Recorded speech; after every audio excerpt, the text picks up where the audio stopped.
Good evening and welcome to another edition of Mic'd Up. The NFL Draft begins tomorrow right here on KETC, and it should be a big day for the New Orleans Saints. Joining me right now to preview the draft, WDSU sports anchor Sharief Ishaq out of New Orleans. Sharief, thank you so much for joining us.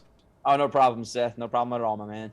The draft feels like the official start of the Dennis Allen era in New Orleans as he and GM Mickey Loomis have some big decisions ahead with 2 first-round picks at 16 and 19. What do you think is the Saints' top position of need? It's obvious to me, and it's a very big position of need. They need a wide receiver in a very big way, Seth, because they didn't go get one in free agency, and maybe they can still do it after the draft. But I think the best way to do it is get it in the first round here with one of these 2 picks because they can control that receiver for the next 5 seasons, and they don't have to pay him a lot of money.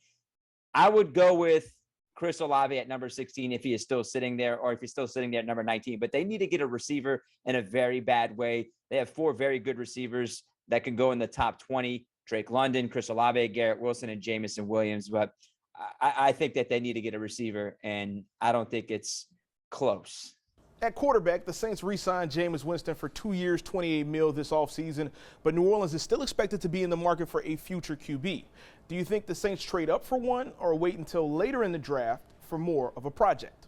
I just don't see them trading up for a quarterback, honestly, Seth, because they need to give Jameis some weapons. They need to make sure he's set up for success. They have the pieces on defense. They have some of the pieces on offense. They've got to get him some weapons. And getting a quarterback in a top 5 or even top 10 just doesn't make sense to me, because then the team isn't getting any better for the upcoming season. That quarterback's going to have to sit and learn. So I just don't see them trading up for a quarterback. Maybe at number 19 or at number 49, they might be able to get a quarterback if one of the guys are still sitting there, like Matt Corral or Desmond Ridder. I mean, that might fit well, but I just don't see them moving up to get a quarterback. In my opinion, it doesn't make sense. They have to fill the holes to be better for this season.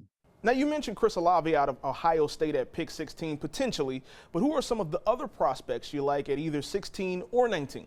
So they need an offensive lineman as well. That's no secret. Teron Armstead's in Miami now. So Trevor Penning, maybe from Northern Iowa, would be a pretty good one if he's sitting at one of the 2 spots. And any other offensive lineman, if maybe Charles Cross from Mississippi State somehow falls to number 16, it's hard to pass up on him, even if you have a couple receivers on the board, because you think you can probably squeeze one of those guys at number 19. But offensive lineman has to be the pick. And don't sleep on defensive lineman, because Dennis Allen's also a defensive-minded coach. Maybe they go after an interior defensive lineman, Devontae Wyatt from Georgia, an inside defensive lineman, as well as Jordan Davis from the University of Georgia. Both of those guys were studs at Georgia, and that can help fill a need, because next offseason they're going to have an issue with not having one defensive lineman. That's David Onyemata. He's a free agent. So maybe if one of those 2 guys fall to 16 or 19, don't be surprised if the Saints might take one of those 2 guys.